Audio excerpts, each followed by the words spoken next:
that's basically just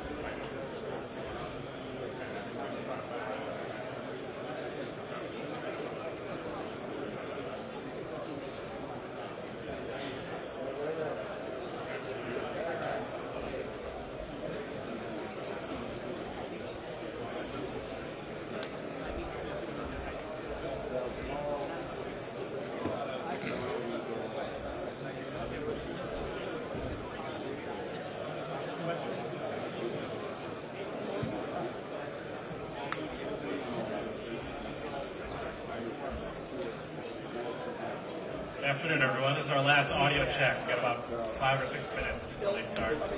Audio check. Thumbs up if you're good. 1, 2, 3, 4. See a couple thumbs. 5, 6. Audio check. Audio check. This is an audio check. I see more thumbs. Great. Audio check. Good. Good. Audio check. 1, 2, 3, 4, 5. Okay. Q&A. Q&A microphone. Q&A. Q&A. 1, 2, 3, 4, 5. I assume you guys all got it. Q&A, Q&A, Q&A microphone, Q&A microphone. If you have a question, please raise your hand. Not now.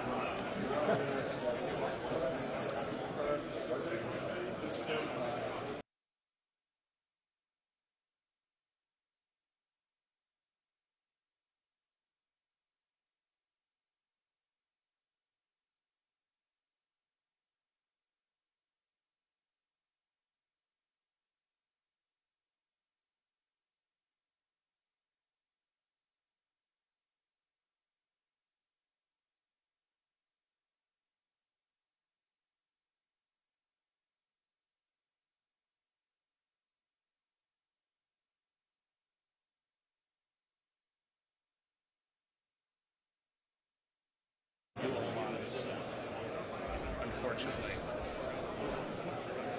It was a budget thing. Just couldn't get us down there any earlier in the week. Arizona, it's not like you're going to... Well, it's cost because we were sending 5 people. You don't send them all at once. That's Just an essential services. wasn't my call. I don't know who it was. Tonight I'm hoping to. I've got to go do some stuff. I've got to shoot at 5 o'clock tonight, but I've got to do 5 to 7. Doing what? Shooting special. I mean, I think it's going to go. You have to keep it riding. I know. I'm I'm hoping to go for a little bit because I've also got to be at Chiefs tomorrow morning. yeah, me too. Yeah. And remember, we live here, so like, we have a much longer drive than you do. I live over on the west side of town, so it took me almost an hour. So which way is so Henderson is south of Las Vegas? Henderson's southeast.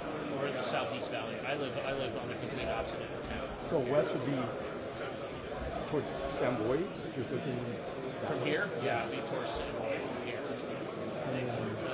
Like, I live all the way out by the railroad. And how long does it take you to Raiders? Raiders facility? About half hour. It takes as long as you to fly there. Or just about 10 minutes. It takes about 15 to 20 to get to Allegiant and about 30 to 40 to get to the Raiders facility. It's all the way edge of town. It takes me about 30 minutes to get to the office. Tom Russo, did you see him at the... I did. He said he can't even... They locked him out of their own building. He can't even go in.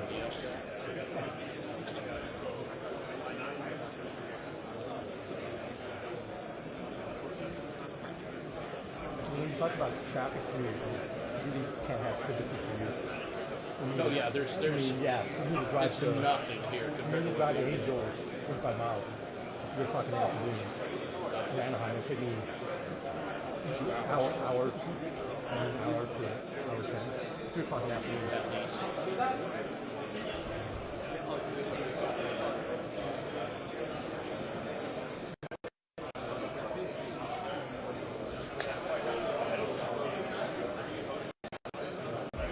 Yes, you know, the Chiefs in the morning, 40 hours in the afternoon. Right? Hopefully this will be the well, I have to do the Chiefs tomorrow morning. Yeah, because I'm off. I'm do the rest of it. But this is more important, let's say, than the Usher press conference to you? We'll have our entertainment team cover the Usher press conference. Go ahead. Got an entertainment division? That's the nice thing. That's the nice thing for us this year. Is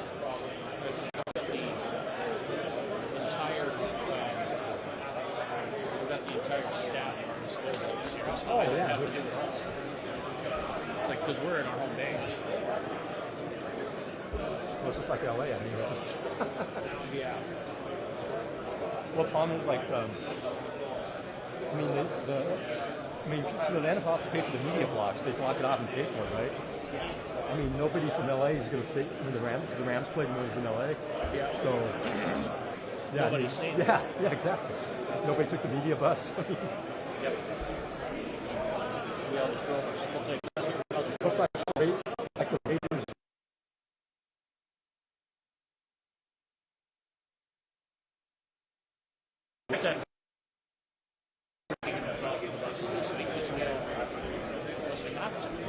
I think it'd be a good cultural experience for you to do it.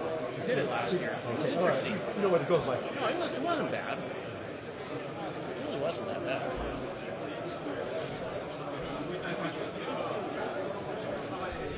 Well, if I do make the Olympics in 2028 in LA, No idea. I could probably sleep I in know my the house. cells are the greatest right here.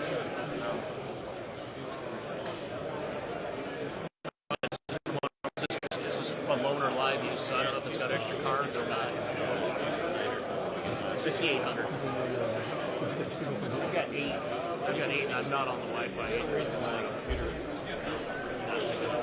Yeah, my normal one only has 6. So.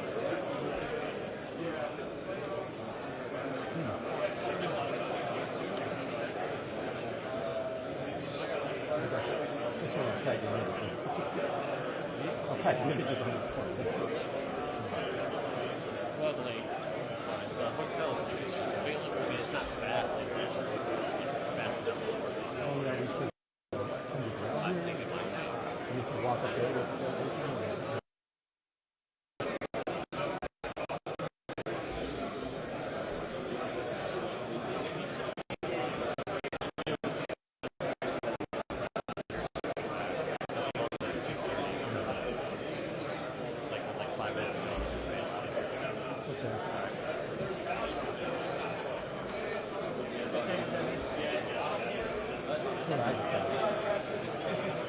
I'll give you the thumbs up on the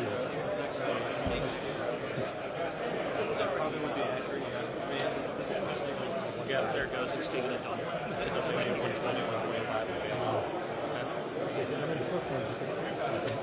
You go straight down the line. You wait for a PURDY to clear out. PURDY and Yeah. Yeah, I mean, the first 7, I mean, I know. I was like, what the fuck are these guys? I've never seen these guys play backup tight end. but I mean, Mahomes, I mean, I could not get the guy to look up. They got him holding the emoji. Was that what it was? I thought it was a lollipop. No, that was an emoji. Thanks, man. Appreciate it. What do I get from the Las Vegas 49ers championship? What? You said, how do you get It one? would look cool with the Raiders logo on it. You did not just say that to me. Wait, you did not just say that to me. It ain't about no Raiders. It ain't about no this, that. It's about. I disconnected my phone. You talking about no Raiders, man? Here? Yeah, come on now. You know, like this guy here, he congratulate you. You come talk about the Raiders. It's so dark, I think it's actually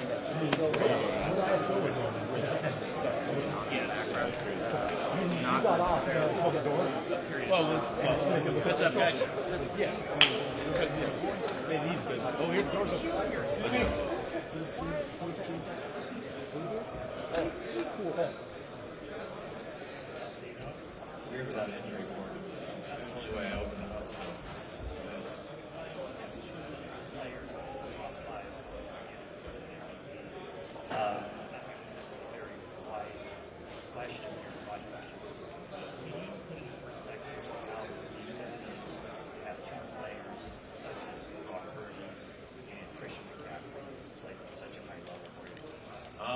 It is unusual. I mean, I think to get to where we have been, to where we've gotten, and do it at the level we've had, you should have some players. I know we got some defense guys like some Moors too.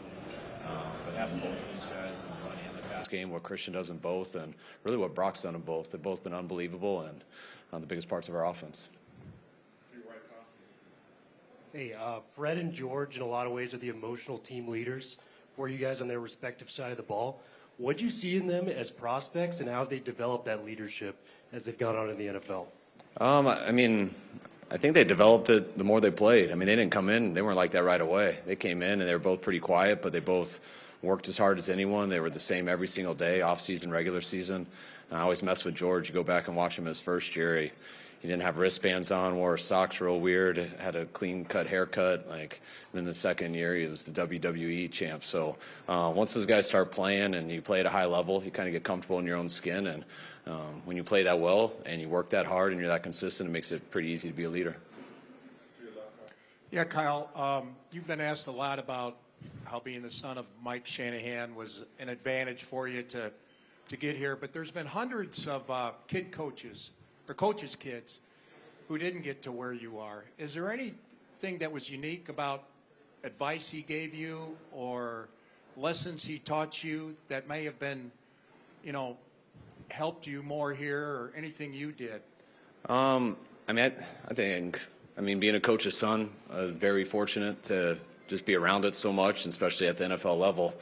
My dad went to the NFL when I was 4 years old, so just being around it almost my whole life. You don't realize how much it helps you until you get in it, and you just realize a lot of the stuff you've been around, and it makes it a little easier. But, I think not only was the son of a coach, but my dad's the best coach I've ever been around. And so to be around that good of one, I think also was a huge advantage for me. And, he never was really training me to be a coach. He was just being my dad, and just the way he went about everything, just how direct he was with people, how honest he was with people, how hard he worked. Maybe he didn't always like what he had to say, but he was going to tell you the truth. And just as a son and as someone you work with, to me, that's all you can ask from people. Hey, Kyle, how you doing? Good, thanks. Yeah, just to follow up on that same theme of you and your dad, was there a moment where you just kind of had an epiphany that you wanted to be a coach and that you wanted to follow in your dad's footsteps, and did you talk to him about that, and what kind of advice did he give you about pursuing it as a career? I was always in my dad's ear every second, annoying the heck out of my sister and my mom. Every meal we probably ever had together, a car ride, just asking questions about football. I loved football just as a true fan. Loved playing in the backyard all the time. I remember a ride in 8th grade, telling him how I wanted to play professional sports. I wanted to earn a scholarship, and which sport should I try. And I know football will probably be the hardest one for me. And I remember him telling me on this long car ride how you just got to commit to it and do it. And I remember setting up a plan then on how to work out and do all this stuff. And from that standpoint on, I was always trying to be a player, trying to get a scholarship, trying to play in college, things like that. And I think once my 5th year hit and the reality of what I was as a player hit, then I think, and I started to think about it, I was like, you know what, I think I want to coach. I don't want to stop being around football right now. And you know what, I think I've actually kind of been working at this my whole life because it's a little bit easier than playing, and I think it just kind of naturally happened. Kyle, what do you think it is about Brock Purdy that he's able to adjust his mental focus on crazy media circuses like this and then the biggest game of his NFL career? That's, I think, the most special thing about Brock. He doesn't have to change much because that's really who he is. Brock is as humble of a person as I've ever been around. I talk about him having just a strong foundation on who he is, and it's rare I think people have that coming out of high school. I bet he had it, just looking at what he did in college and how people speak of him. I know when he came to the league, you could see it on him right away. You've seen it through everything. The third-string quarterback, the starting quarterback, what he's done this year, he's still the same guy as he was the first day, and you can ask him. I think it has a lot to do with his faith, how he leads his life, but it carries in everything he does. Florida National News here. You talk about the relationship with your dad and getting into coaching. It's a little unique because you got Christian and his dad, and they won 3 Super Bowls together. Is that add to the relationship that you have with a special player like Christian? I was so close with Christian's dad growing up. He was him and Rod Smith were the 2 receivers on the Broncos when I was throughout high school trying to be a receiver. Those were the guys I tried to cut my shoes like, wear the same shoulder pads, meet them after school to run routes and do workouts throughout the summer, everything. So those are his dad was such a gym rat and just such a technician, and him and Rod taught me almost everything I know about playing, which gave me a chance to play. And then it was just so funny watching Christian over the years, hearing about him in high schools to at Stanford to going through the draft and everything, and just couldn't believe how talented he was. But I also knew his dad and how psychotic his dad was with his work ethic and just attention to detail, and that's what's been so neat, trading for Christian and actually getting to know him. And just I feel like I'm watching Ed half the time. Lisa the other half. She had probably a little better personality, which is in Christian. But it's funny how the apple doesn't fall too far from the tree, and I'm sure they got some similarities watching me with my dad. Kyle, it's right over here. Hey, it's well documented. You've obviously had to go through some excruciating postseason losses. The loss to the Chiefs in the Super Bowl, kind of where does that rank as far as levels of pain? I mean, I think anyone who loses a Super Bowl probably ranks that up there. I mean, I know. Remember always seeing my dad as a coordinator and stuff after those 3 Super Bowls when he was in Denver and I was younger, and how hard it was on him.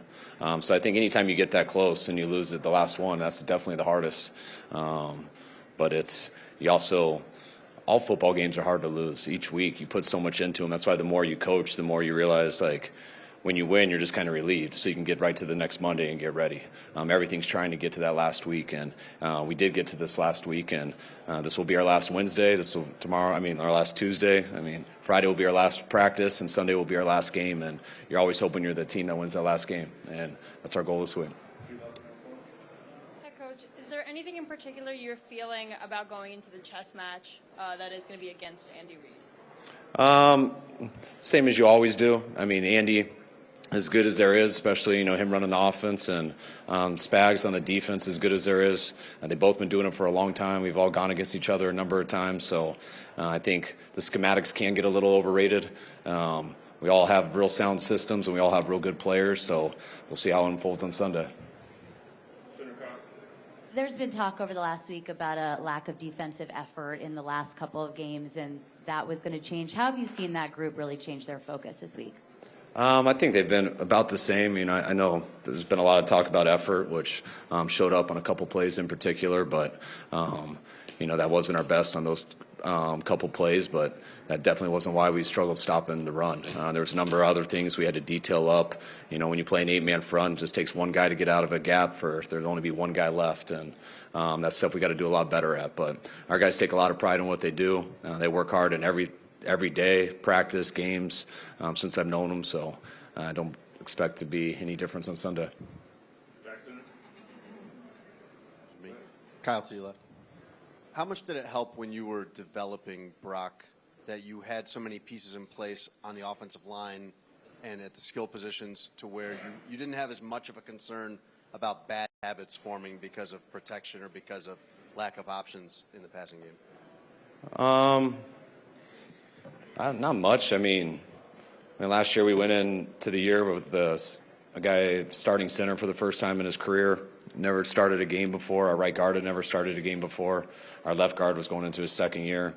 So I think we did have some inexperienced guys. It wasn't really about developing Brock. Brock was a really good player when he got here, and he got thrown into a position, and he competed with other guys, and then he got his opportunity because he was hurt. And when he came in, he played at a high level right away. There was no time to develop him. We just had to throw him in. We were trying to win, had a chance to make a run to the playoffs, and he came in, and we hoped he would be good because he was in practice, but he was even better in the games, and he didn't lose a game that year that he finished, and did a hell of a job, and now he's developing with everyone else. I think as he gets better, the whole group gets better, and we've got a bunch of guys now who have played over a year together, and I think it's showing. We'll take 3 more. To the right, Kyle. Coaches who have coaches who have worked with you in the past say you require a lot from them in terms of answers when they're suggesting a play. First of all, where does that come from? And second, what does it mean to you that a lot of them say that that's kind of an integral part of what has made them better individually successful? I guess, that's just how I am. I don't come up with anything very fast. You can come up with a lot of stuff just looking at one thing or having one idea, but you got to check it with everything. You got to go through all fronts, all coverages, all formations, all adjustments, contingency plans. Are our guys good enough to do it? Is the second choice good enough? What's the percentage of hitting it? There's just so many things that go into it that I feel like I've always kind of been OCD about, and it can kind of be exhausting in the week to finally decide on some things because of all the stuff you got to check. But people who tell you that story are probably guys who came at stuff a little too fast, and once you start asking them question 2, 3, and 4, if they haven't thought about those stuff, I kind of have no patience for how they even brought it to you, because I torture myself like that, so I feel like I should torture those guys too. Yes, Kyle, levels of pain, where does 51 fit? And then, you know, Raheem coming back to Atlanta, maybe he can go back and maybe fix that one for you all. I mean, yeah, it's just right there with the other Super Bowl. I mean, I've been able to coach in 2 Super Bowls, and you lose either one of them, both of them are heartbreaking. So in terms of pain, I've broken my arm, my collarbone, a lot of things. So those are more painful, but those things last a while. But it's all about getting back there again, and that's what I'm excited for today. And Raheem, I'm more than excited for Raheem. Raheem's, to me, been one of the best coaches I've ever been around, especially as a defensive coach. It was unbelievable what he did for me the year in 16 on offense, and Raheem's a stud. You guys are in good hands.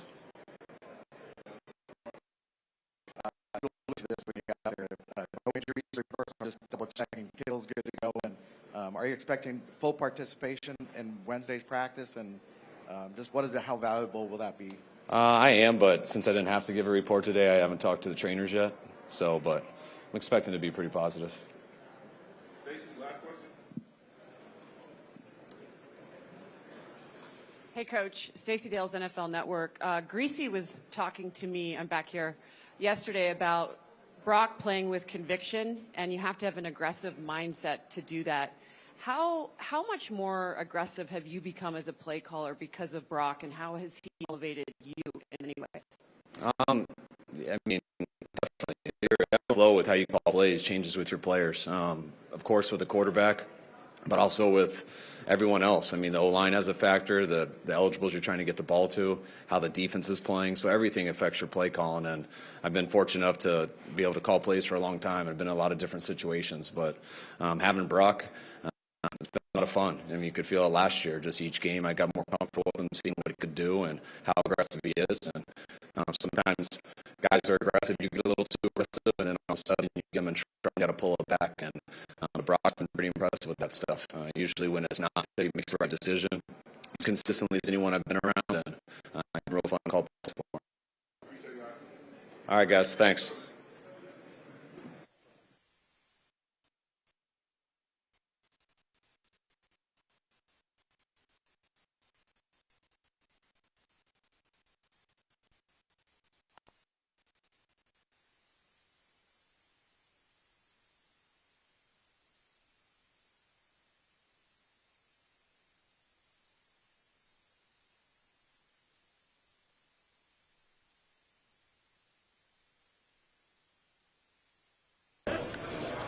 It's interesting you said that. I was fine. You really? Yeah. It's just fine right here.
It's always fun. Great to talk to you.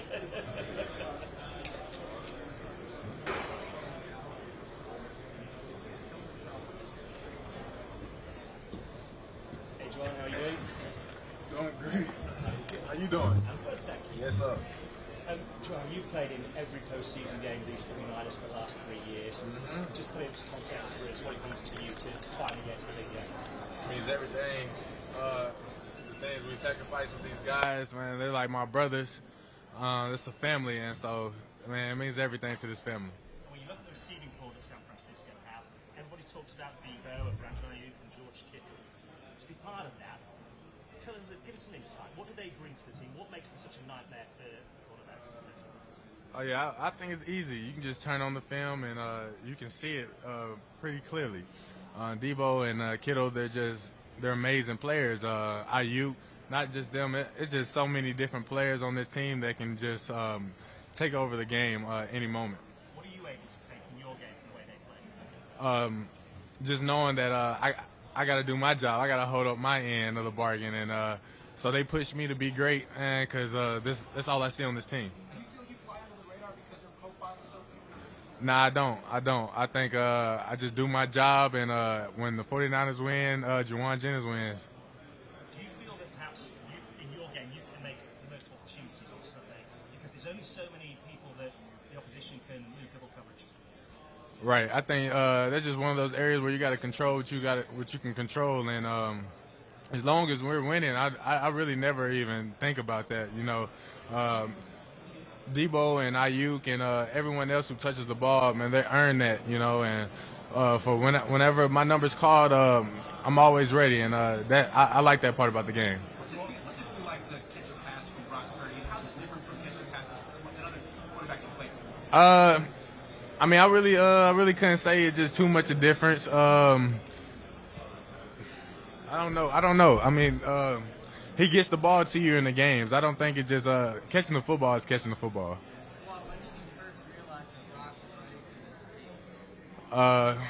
When he first got the job, when he won the job over, and you know, just never looked back since. We heard the Niner gang last night. They were loud.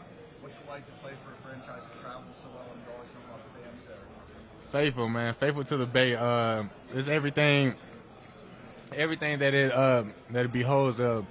That's what the faithful are. They come and make the games easier. Every away games feel like a home game, and that's what it's about. I did.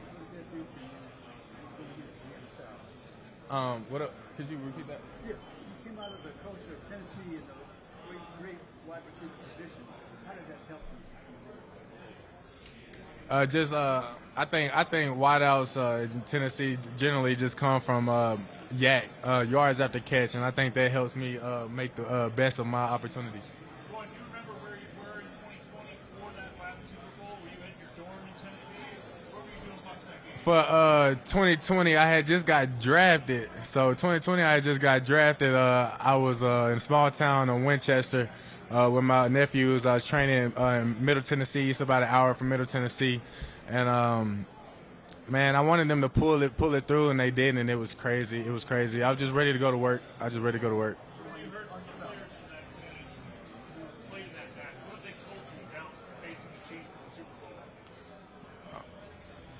Could you repeat that?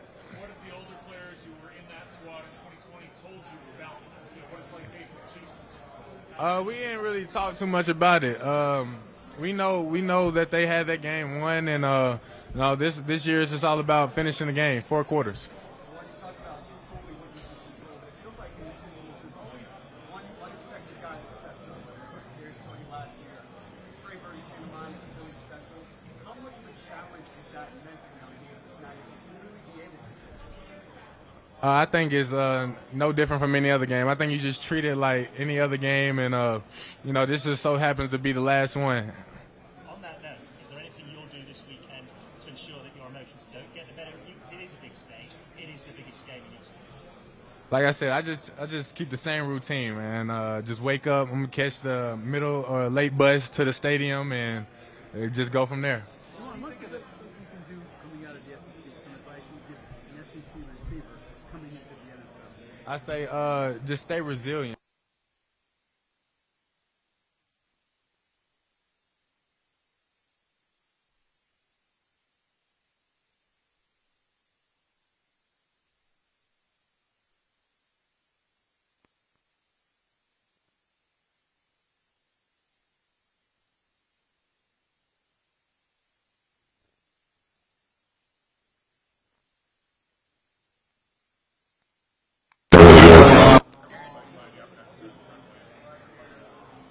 That's awesome. I mean, it's, what more could you ask for?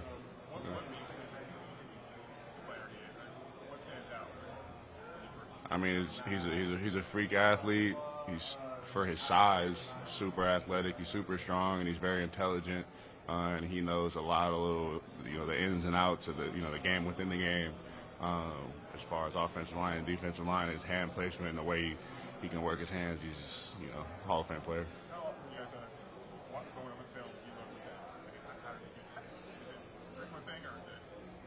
Sometimes, yeah, but I mean, you're in the room with the guy. You see it every day. It's not anything that's like, oh wow, how do you do that? It's like, there he goes again, more so. Yeah.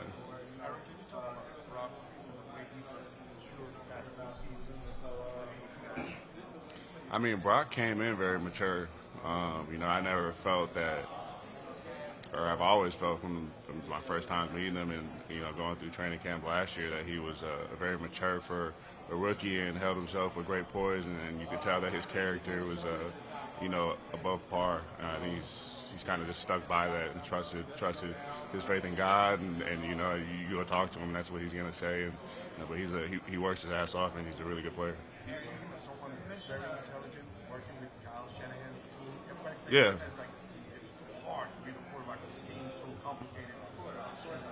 I mean, that's a testament to his work ethic, and he puts in a lot of hours outside of what we're obligated at the facility, and that's, like I said, it's just a testament to his work ethic, and he puts in the effort and he does a really good job with it.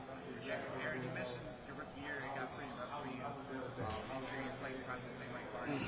What do you think was a turning point that got you into your sophomore season that really allowed you to flip the script? Sorry, what was the what?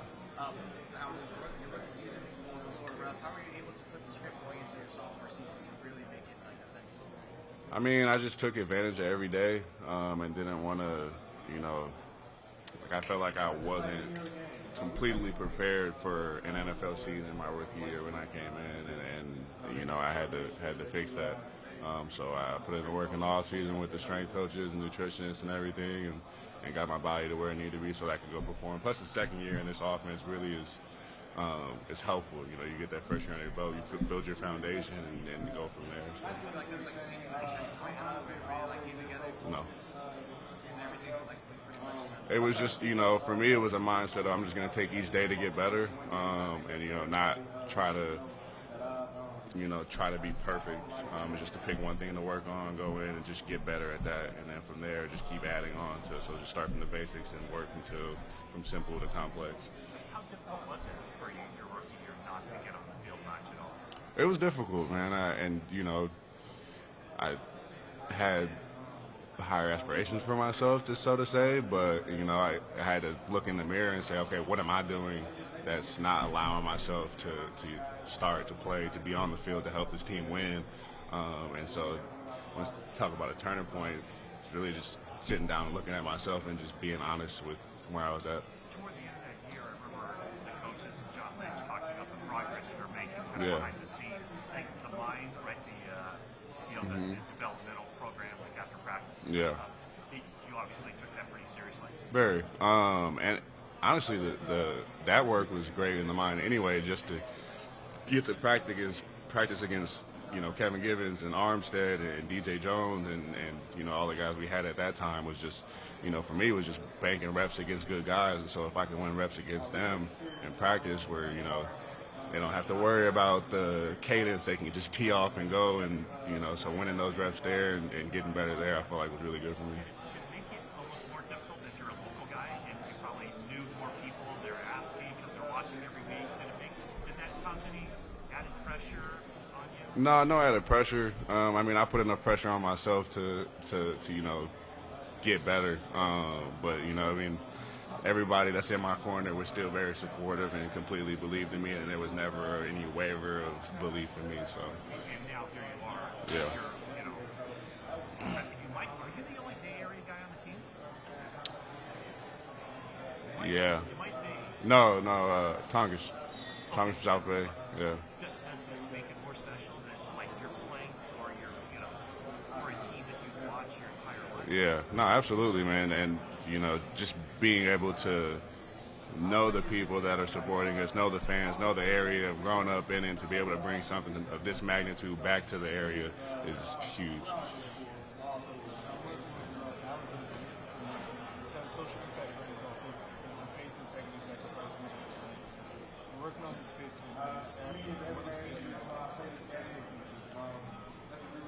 Faith is separating I feel like it's separating yourself from the outcome and just trusting in the process, and what's meant for you is going to happen for you. And, if it's not meant for you, then it wasn't meant for you. You know what I mean? If it doesn't happen. So I feel like it's just a vulnerability of letting what's going to be. Yeah. So, what do you want to show yourself on the field to the fans? What do you mean by that? What do you want to show yourself to the fans on the field, on the game? Like show. What do you want to show the fans about yourself? Oh, about myself? I don't care about people knowing about me, man. I just want to win. I just want to win the game. That all can go later and at a different time, man. I'm just worried about winning a football game. Actually, this is the Japanese TV station, and Yeah. there's a lot of the Niner fans there. So could you give a message to them for the game? All right, man. We appreciate your support. Go Niners, man. I hope you guys, if you can make it out, that'd be awesome. I know the tickets are expensive, but go Niners, bang bang. Yeah, actually, but the kickoff time is 7 in the morning. So what do you recommend them for the a tailgate breakfast? A tailgate breakfast? Man, I'm just throw a bacon omelet out there, man. You can't go wrong with that. Make a little omelet, some hash browns or something. I don't know. To each their own. Aaron, do you remember where you were and where were you watching the Super Bowl in 2020 when it was Niners versus Chiefs? Yeah, I was actually at a buddy of mine's house in South Bend, and he sent me a picture the other day of us like watching the game and the coin toss and everything. So it was pretty cool to see it come full circle. Aaron, what are the main things you're focusing for Sunday's game? Just keeping it simple. Going back to the basics, trusting my fundamentals, trusting my techniques, and just cutting it loose. Say hello to Mexico, please.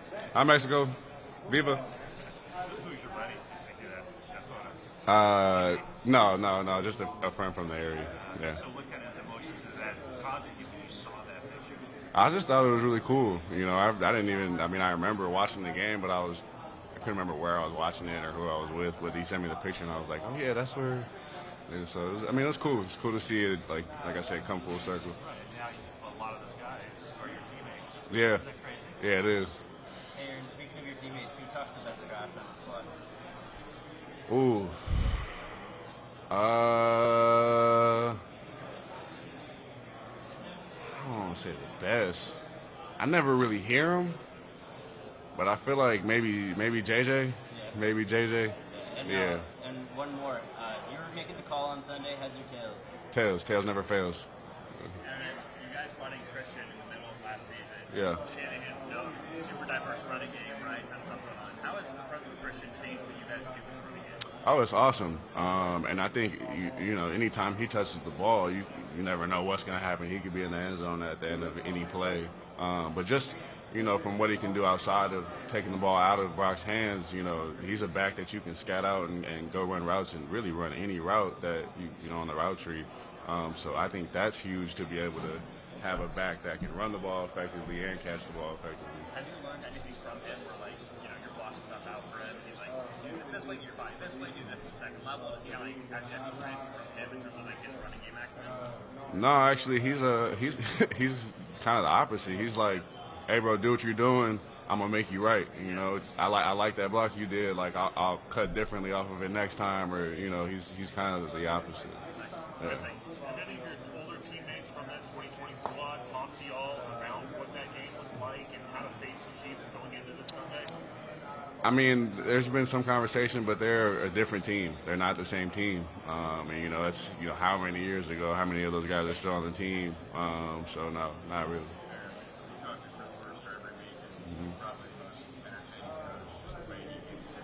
Yeah.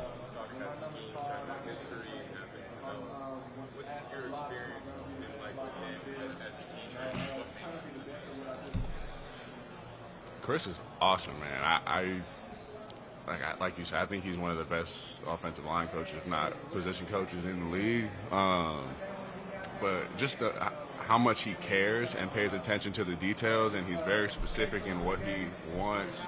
And you know, like you can take it in a sense of, oh, he's getting on me, but he really just wants you to get better, and he's going to do whatever he can to help the guys in the room get better, and that's just kind of how he takes on his job, man. He cares a ton about us, and not just as players, as people. So it's really awesome to be able to have. I mean, I talked to Harry Houston, you know, after I was drafted here. And he told me, he was like, I couldn't be in better hands. And so I trust his word, and I came in open to CFO and his philosophy and everything. And, you know, he's a great coach.